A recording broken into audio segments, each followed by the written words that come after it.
right.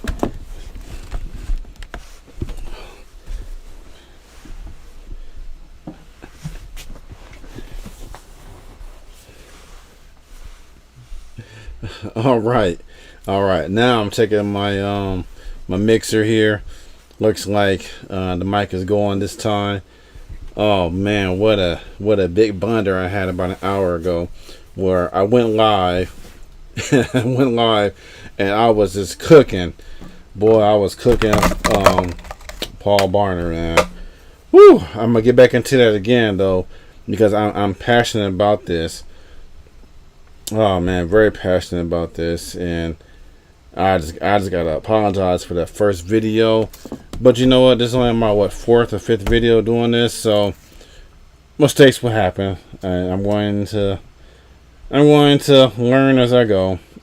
But oh man, I'm apologizing big time about that. So I got up here this time. So I didn't check it out until I was done. But I do have a chat feature here, and somebody told me, "Hey, you're muted." So, and now I got both my screens up here. I got my studio program on the right side, and I got the YouTube studio on my left side, so I can actually see the chat right now. One day if I grow, I'll get some producers around here. No, it's all good. Hey, again, I apologize about that. Welcome back again to the Fighting Carrier. My name is Deshaun, out here in Nebraska. I want to mention too that all this that I do comes out of my own pocket. Do got a little side business here called Cass County Cutlery. I don't know if the website is still up. I know my GoDaddy is probably not working right now to process orders or anything, just because with this economy and my salary at the post office, it just doesn't get it done. It doesn't get it done. So, but I do have a Cass County Cutlery. I'd be happy to share some of my products with you guys. Definitely give my fellow carriers a discount with that, especially as we get close to gift time. Make some great gifts to people there and your family, friends, or whatnot. So, but just let me know if you're interested in that. You can write to me at thefighttingcarrier@gmail.com, or you can contact the Cass County Cutlery at Gmail. Say, hey, I'm a carrier, and I'll hook you up with a 5% discount or something like that. Just let me know branch number, your carrier, and I can send you what I got or whatever, and we'll just go from there. Matter of fact, you can actually find my Facebook page, Cass County Cutlery, too.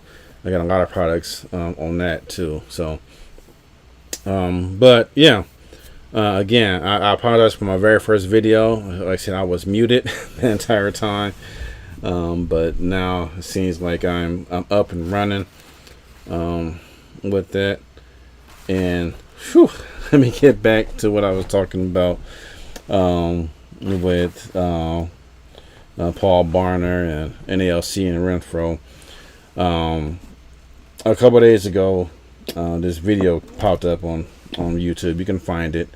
You can find it on my page on Facebook, The Fighting Carrier. I got it listed there. It's the NALC Executive Vice President Paul Barner. And it's just him talking about the contract. Talking about how good it is. He mentioned how good it is for the CCAs, mentioning that what they're trying to do with the CCAs is, and in order to retain retention in the post office, they're trying to get the CCAs, a day off there, and they're trying to reduce the amount of hours that CCAs can work. But my argument is, why do we still have CCAs to begin with? I mean, what are we doing? Those CCAs should come in as PTS, unassigned regulars, or whatever, but they should be full-time carriers, not this CCA nonsense. And I'm going back to back in our day. Some of us, me in particular, I'm one of the forgotten TEs out there. So back in our day, when we went through our training, went through a little shadowing, and then boom, 3 or 4 days later, we were casing the route, and we were out there on the street. doing sink or swim, so to speak. And that's how they used to do things back in the day. But Barner was talking about how with this contract here, with the CCAs, which again they should be eliminated. They should be PTFs or regulars. But with the contract, he's talking about how their hours will be reduced for the most part to get a day off, just so they can ease into it. But no, I think just me personally, this is how I feel about it. I think that with this new way of doing the CCAs, I actually think that's lowering the standards. So I remember back when I was a TE, I had to come in, I had to take a test, right? We took that test back in the day in order to become a carrier. And I think with that little bit higher standard, you get CCAs or carriers who actually are going to care about the job, do what they gotta do, because this new crop of CCAs, I mean, nothing against y'all. I know management makes you rush and do all these things, but this new batch of CCAs, especially ones I work around, I mean, no matter what I do, I can put on my trail car and say, hey, this place is vacant.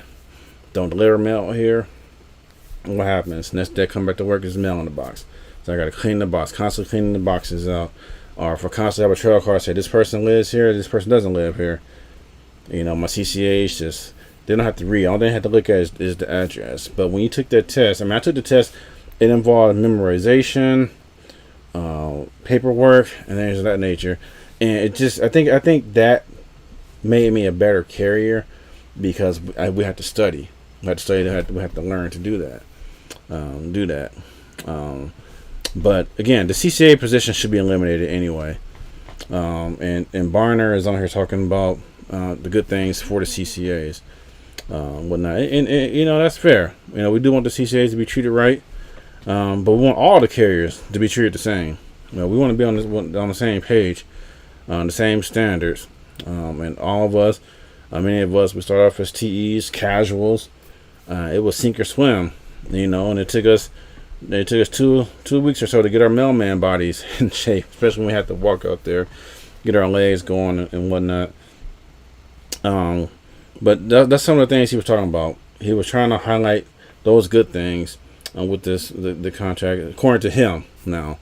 And then when he got to the financial part, now here's where I'm about to cook Barner and NALC, because these people, first and foremost, as I talk about this, just keep this point in mind, that the NALC, Barner, Executive Council, Renfro, these guys, none of these guys care about us. Okay, they are pro management.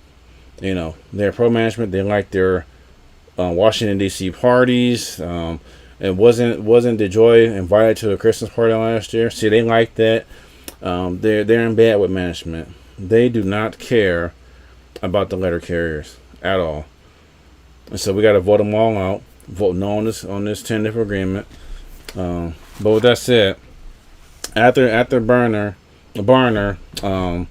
talked about the CCAs in the contract, and like I said, that video is on YouTube. And if you have high blood pressure or heart condition, I recommend not watching that video, because you're gonna be angry. You're gonna want to throw something. I mean, I barely got through 30 minutes without myself getting frustrated and getting angry, because this joker, this clown, him and the Renfro, when the other people in the executive council who went for this nonsense, they'd be ashamed themselves, but they're not. But I was mad, so upset with this. But anyway, they talk about the CCAs, and this is what they're selling people in the rap sessions on. Our presidents, our stewards, when they go to these rap sessions, they're trying to sell them on what's good for the CCAs. You know, and our latest contracts, especially after I was with TE and got dropped down to a CCA and was on table 2, our latest contracts only benefited the CCAs and those on table 1, and everywhere else in the middle was just left in the cold. And this next contract does the exact same thing. All of us is on the middle, not the top step, table 2. It does nothing for us. I mean, we're just stuck right there in the middle. Nothing changes for us at all. So that's the big reason why I'm voting no, as well as the 1.3%. But when Barner talked about the finances, he made something about he made a comparison between Georgia and California. He said something like he's from Georgia, and he mentioned a small town. And he said, as you think about this contract, whether you vote yes or no on it, he said he's not going to use his position to tell people how to vote. But we know these guys want you to vote yes for it. They want you to just suck your thumb and bend over and take it. Now, he wants you to vote yes. But he says he's not going to use his position to do so. Now, he said that he's from Georgia, and he mentioned a small town there. I don't remember the town. But he said, well, in this small town, people are going to look at your salary and think, oh, man, hey, you guys are doing well. Now, let me take your job. Let me grab that job from you. But then he compared it to a California town. He said, well, to pay there, you're going to be broke out there pretty much. You're not going to be well to do out there. And so he's telling us to, compare the finances based on your situation and whatnot. And that just frustrated me to no end, because I don't care if you're in the middle of small town America or large city in the USA. All of us, every single one of us, is struggling financially right now. I don't care where you live at. You can be in backwood America and you're still struggling. In fact, my family and I, we went to Sam's Club yesterday for my family. We bought 9 items, right? Just 9 things over $100 for just 9 items. That's ridiculous. So no matter where you live at, he's trying to make it seem like, oh, our salaries are so good. They're even a small town America. No, it's not. Inflation is inflation no matter where you live at. And in fact, there are many fast food restaurants, Buc-ee's gas stations or whatever.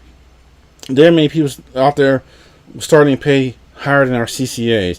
Or they even be higher than CCAs bump into step C if we agree to this agreement. So the financials he's touting that they're all great and whatnot, and then the fact that they're trying to use the postal math by adding the COLAs to it, as if the COLAs are even guaranteed in life.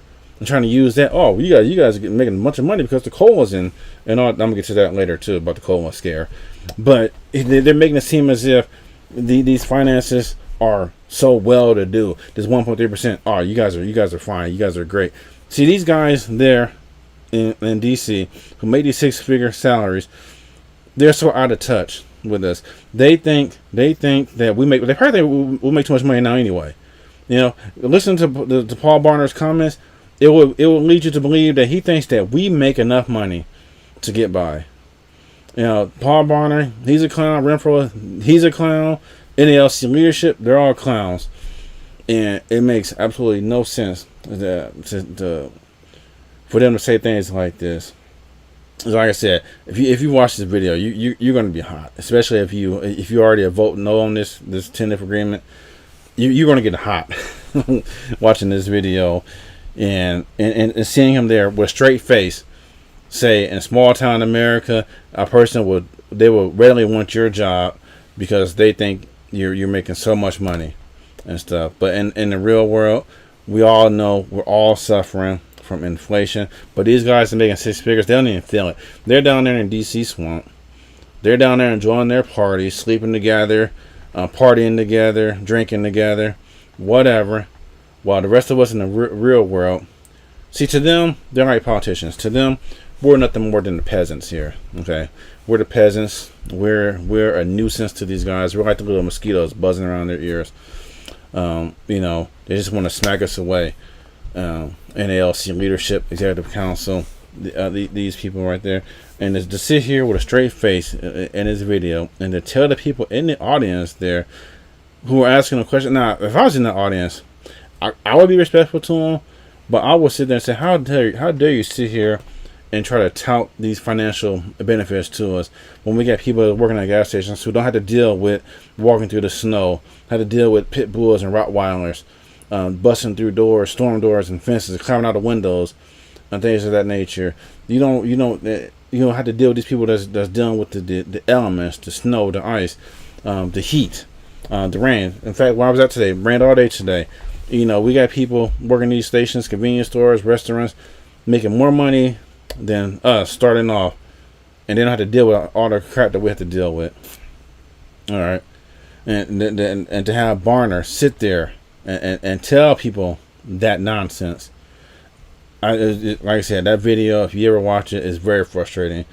Again, if you have a heart problem or high blood pressure, I recommend you not watch it because you're gonna want to throw something. All right, you know, you're gonna want to throw something. You know, like I want to throw. I want to bust my TV yesterday when the 49ers lost, but that's all right. It is what it is. But yeah. So just that financial aspect of it. You know, he's trying to tout again. That's what they're trying. They're trying to sell people on the salaries by adding in the colas, and that just doesn't work with that. You got to take that cola out, and we're just making pennies. It makes no sense. 1.3%. Another thing that Barner tried to scare people with, and this is the talking point that they've done this for many years, and that's the cola scare. Okay, the cola scare. First, let's deal with that. First, let's talk about what is a cola. What is a cola? Let me see here. Let me get back to my website my notes here. What is a cola? Well, if you go to the financestrategist.com page, what is a cost of living adjustment? It says a cost of living adjustment is an alteration made to salaries or other benefit payments to the Social Security or pensions due to changes in the cost of living from one time period to another. The adjustment attempts to maintain a consistent standard of living for individuals or groups despite the effects of inflation, which can erode the purchasing power of income. So, again, the cost of living adjustment is designed to help us with inflation. Okay, help us to maintain a standard of living with that. And so, Barner and the executive council team members, they try to scare carriers with, if we go to interest arbitration, we might lose the COLA. In fact, he said that when we think about going into arbitration, they got to think about what we may lose versus what we might gain. See, that's the way those guys think. That's the way a person who is weak, a weak leader, thinks that way. They think about what they could lose versus what they could win, and that's what Barner was saying. When they go into interest arbitration, they have to think about what they could potentially lose. But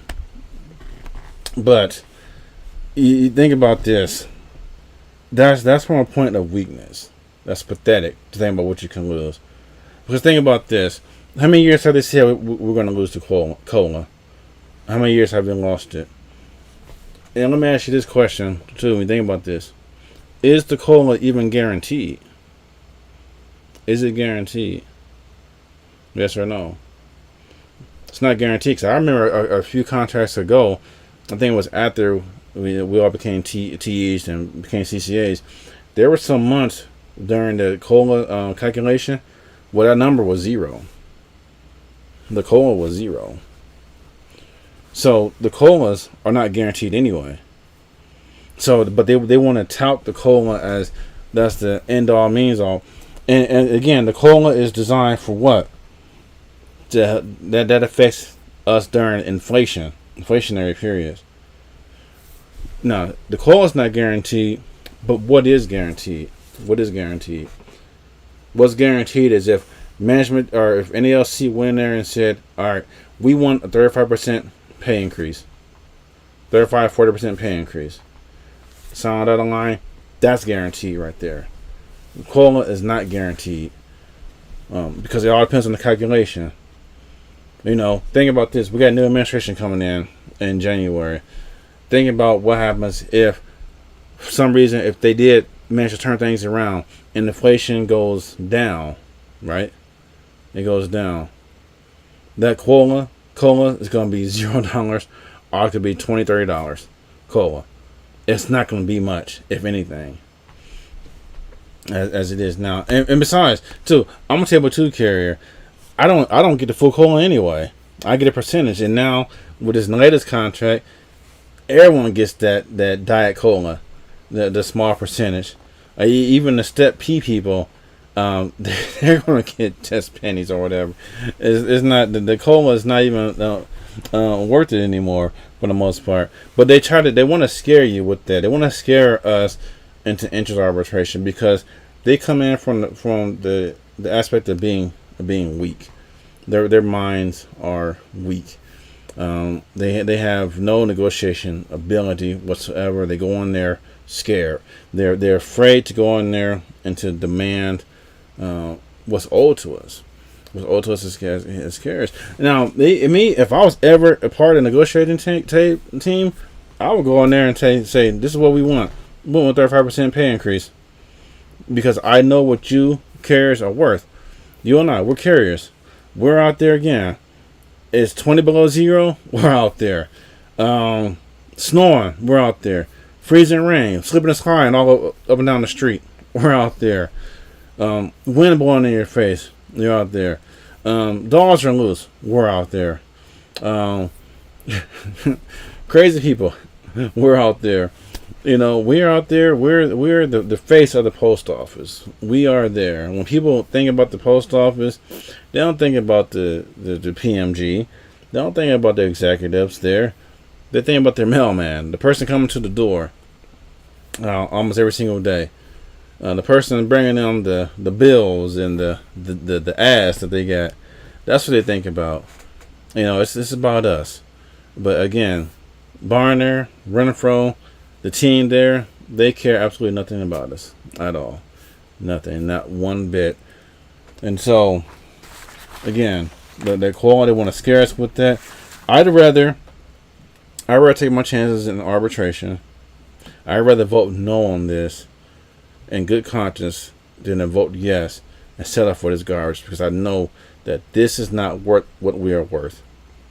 But Barner, Renfro, the executive council, everyone who supports this garbage, they think that you and I, they think that we're just dumb. They really do. They think we're a bunch of rubes out here. They think that we are on social media. We don't know anything. These are the guys that wear the suits and go into the offices and we're just the guys that just carry the mail. Those are the scrubs. The peasants out there. That's how NALC feels about us. That's how Renfro, Barner, that's how these guys feel about us. They really do, and you can see it. You can see the disdain that they have for us, and so they try to scare us with. And that's the only argument. Oh, we might lose the COLA. Okay. Is that your best argument? Again, and the COLA is not even guaranteed. It's not guaranteed at all. That's just designed to help inflation. What if inflation goes down? If inflation goes down, then the COLA goes down. And then, like I said, there are times where I saw the COLA for a particular quarter $0. So it's not even guaranteed. But yet they try to use this COLA as a calculation and say, see, look how much money you're getting. Take the COLA away. Then how much are we getting? 1.3%. Nothing. So a flat out no on this nonsense. Now this right here, the last thing that he said, which I was when I was delivering mail on my route today, I almost threw my phone out the window hearing this. I didn't want to hear this anymore. This part right here got me so mad, and I wish I could see these people face to face. So I will let them know right now. But again, this right here is going to help you to see that NALC, Renfro, Barner, these guys, they don't care anything about you. And I hope, if anyone's watching this or say this or whatever, I want y'all to send this to Barner. And I don't care. Send it to him because I really don't care. Because I'm cooking these guys. I don't care because I don't like any of these people up there. And I tell them to their face, I don't like them. But we're going to say this video, send it, share, like it, send it to everybody. I don't care.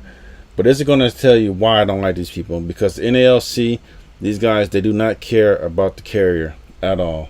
They don't care. Here's the point.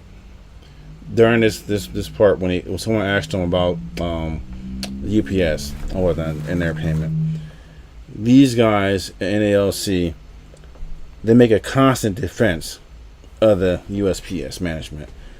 They're always defending them. They're always defending. Well, the post office is broke. That's why they can't give us the money. UPS, they make billions of dollars here. That's why they can give them all that money and whatnot. They're constantly defending the management, the USPS. Okay. Now, me, if I was ever at the management team, if I was ever there in the negotiation table, I would tell them, I don't care if you're not making any money. First of all, we're the United States Postal Service, not the United States Postal Business. Okay? Our job is to deliver mail to every single address in the United States of America, whether it makes money or not. Okay? That's number one. We are a service, not a business. Second, he's mentioning too, if they go to arbitration, well, the USPS, they're going to get their economics team, and then NALC will get their economics person, and they will have to hash it out about the money and whatnot. And again, they will look at UPS and say, well, UPS, they make billions of dollars, USPS loses billions. It doesn't matter with all that said. So I would say, if I was on the negotiation team, I'd say, get your lawyer, my lawyer. All you got to do is go in here and read this. The pay comparability. It says federal law provides that compensation and benefits for postal service officers and employees shall be comparable to the rates and types of compensation paid in the private sector. To achieve this, negotiations between the postal service and unions continue to apply the principle of moderate restraint set forth in past interest arbitration awards. Here's the key. The compensation of most bargaining units meets or exceeds private sector levels. Meets or exceeds private level sectors. It doesn't say anywhere in here, and that's dependent whether USPS makes money or not. It doesn't say that at all.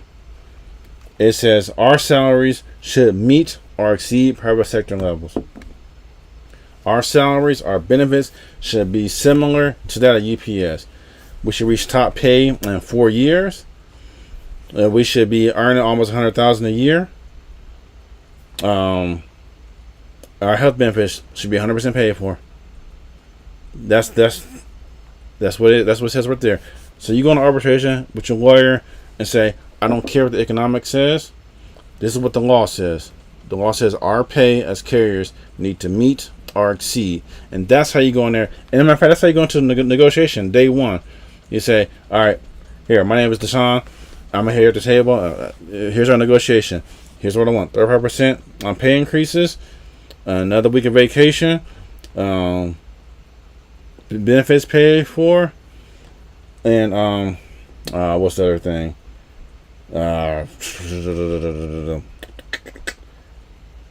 We start paying 4 years. That's it, and it's up to you, USPS, to figure out how to do that. I don't care. I don't care what you say. You know, you guys have money to waste to put tracking devices on our vehicles. You get money for management.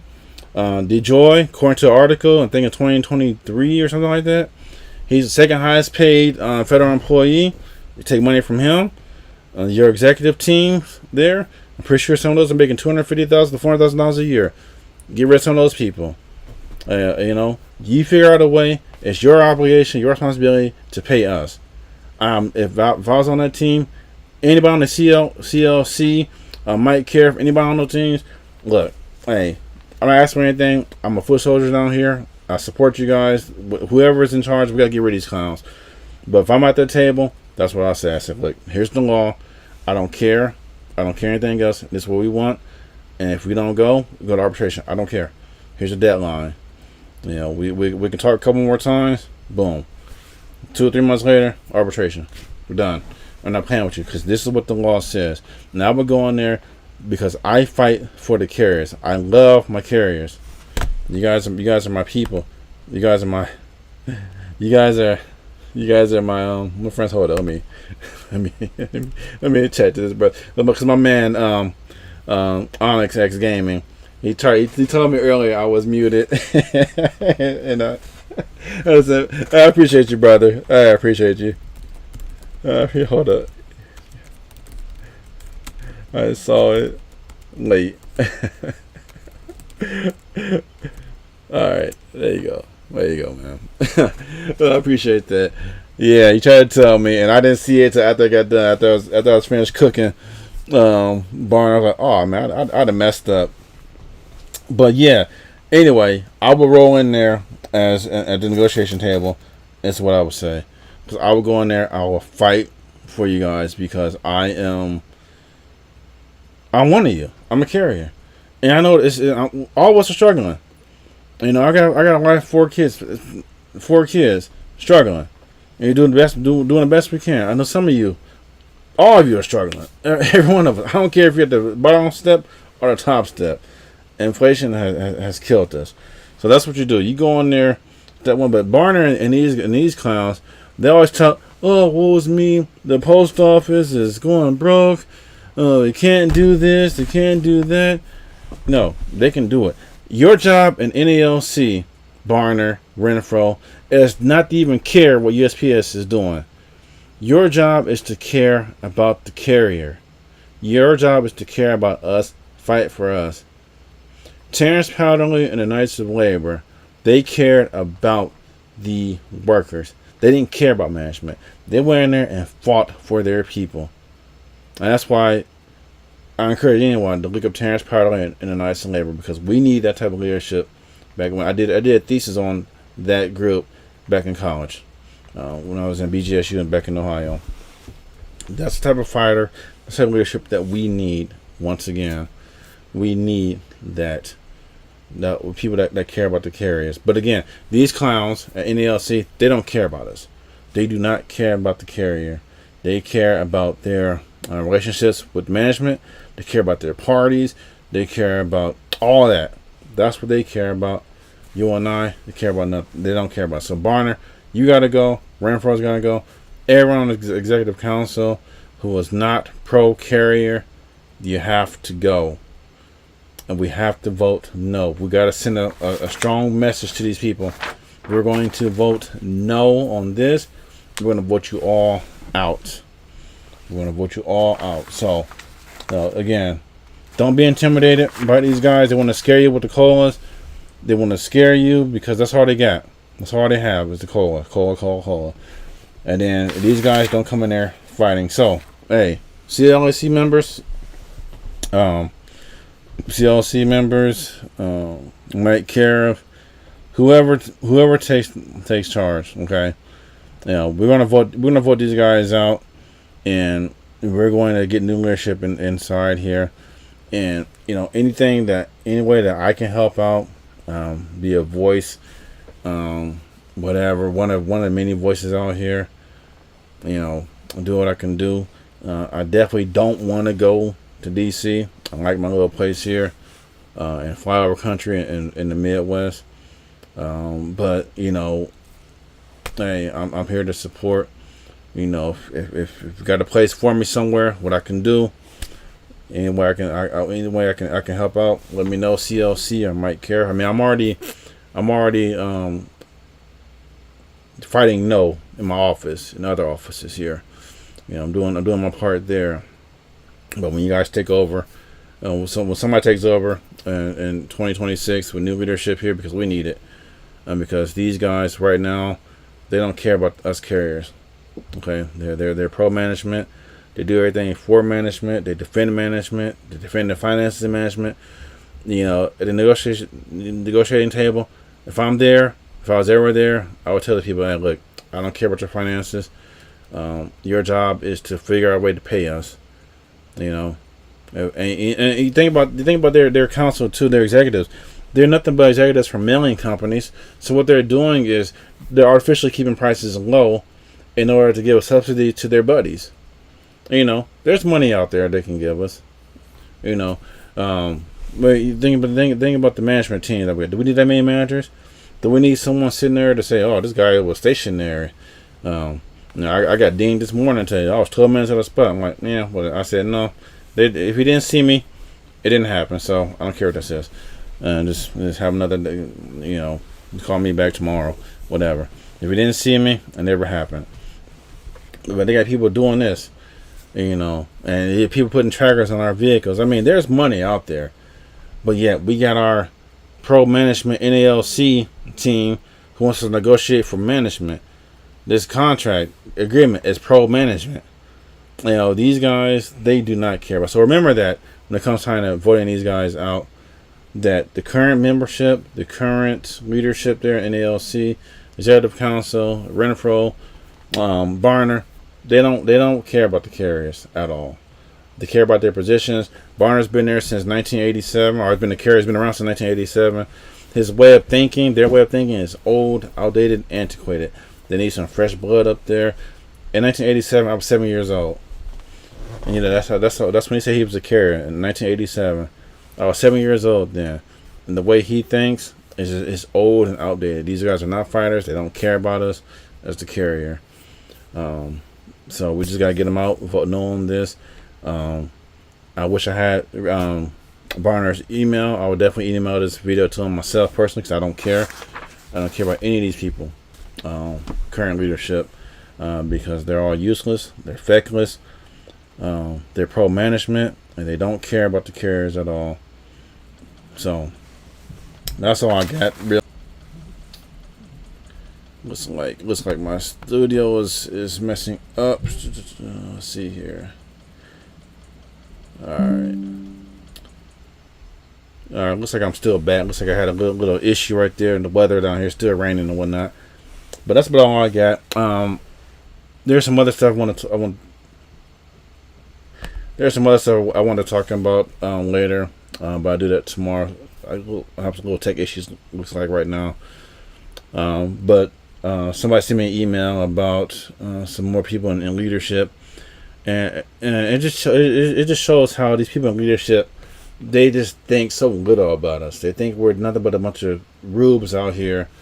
We spend our time on social media, and we don't know anything. Again, they sit there with their suits on. They get to travel all over the place, and they just think that we are just nobodies. So I'm talking about that dude tomorrow. Some other in my branch as well tomorrow, a little bit too. But yeah, but that's all I got for tonight. As I said before at the beginning of this, I do have a store, a cutlery store. All carriers, if you are a carrier, I'm gonna give you a discount if you're interested. I can send you. You can find Cass County Cutlery on Facebook. See my products there. I don't have the GoDaddy up anymore because if I say cost money in this economy, I just can't do it right now. But hopefully I get that going back up soon. Start of next year. But yeah, I'm gonna give people discounts. Holiday gifts are coming up. Hook you guys up with some kitchen cutlery as well as some outdoor cutlery for those hunters and fishermen out there. And then for the wives, kitchen set, kitchen knives that I got. If you're a professional cook, I got some professional looking blades as well too. But that's Cass County Cutlery. But I'm not gonna do too much here. If you're interested, you can email me at thefightingcarrier@gmail or Cass County Cutlery @gmail. Either or send me a message. You guys know me at the Fighting Carrier on Facebook as well as here. But that's all I got. I spent about 2 hours doing this. The first video, like I said, my buddy over there, he told me I was muted and I was cooking. I was on fire about an hour or so ago, and it happens. This is my fifth show or something, and I'm still new at this. So, you live and learn. You do the best you can do. So, all right, I'm going. I think I probably watch a little bit of football left. I think the Cowboys and Texans are playing, but it doesn't matter. My team lost yesterday with the 49ers, so but yeah, it is what it is. All right, y'all take care. I'm gonna head to Planet Fitness tonight. Get a lift in and come back home, take a shower, and call it a night. Y'all have a good one. Peace out until tomorrow.